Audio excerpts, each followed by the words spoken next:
If you're curious to know how dynamics in electronic music vary and why dynamics are important, then make sure to check out this video.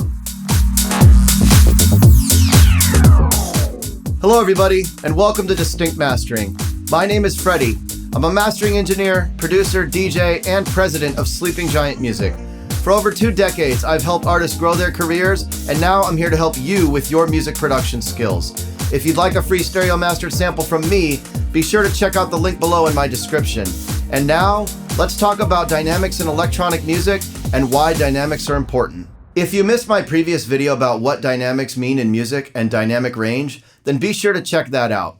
To recap briefly, the dynamic range is the difference between the quietest and the loudest parts of a piece of music. In electronic music, everyone always wants their music loud, but after a certain point, you end up just crushing all your dynamics, and then you lose some of the clarity and punch in your recordings. Now, it's perfectly acceptable to need a loud master. Maybe you need it for a store like Beatport. Maybe you need a loud master for a club or festival play.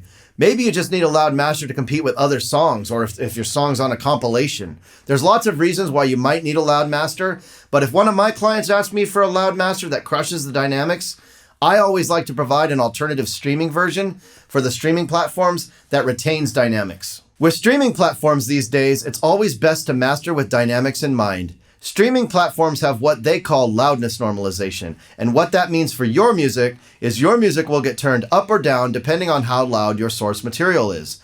What the loudness normalization is doing is making sure that the end user's volume is consistent. So that gives the end user the final control of the volume.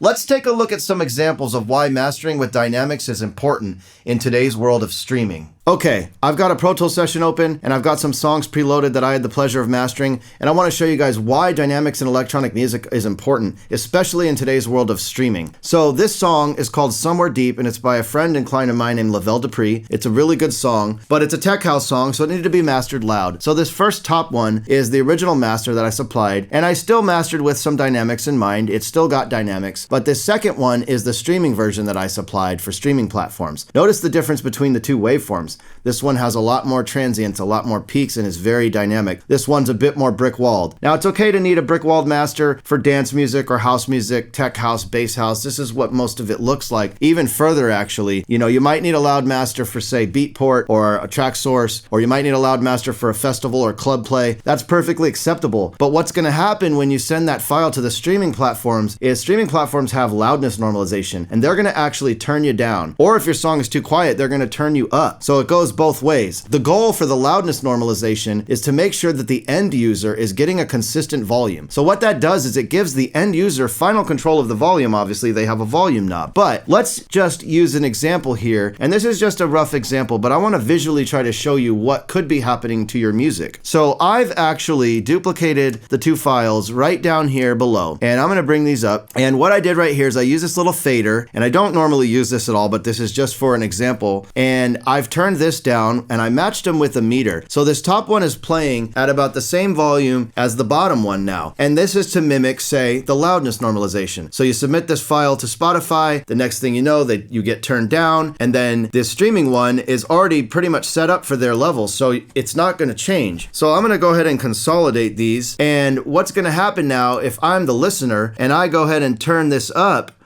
okay, look how much more, even without turning it up, you just see the transients. You just see that it's not brick walled, it's not smashed. It's got more punch, it's got more clarity, and overall, it's going to sound better than the top ones. And this is why it's important that you master with dynamics in mind in electronic music. Thank you for watching this video. If you have any questions about dynamics or music production in general, feel free to drop a comment down below. If we've never worked together before and you'd like a free stereo master sample from me, be sure to check out the link below in the description. Thank you for watching this video. If you enjoyed it, please make sure to hit the like button, subscribe to my channel, and use the bell notification to stay up to date. My name is Freddie from Distinct Mastering, and thank you for tuning in.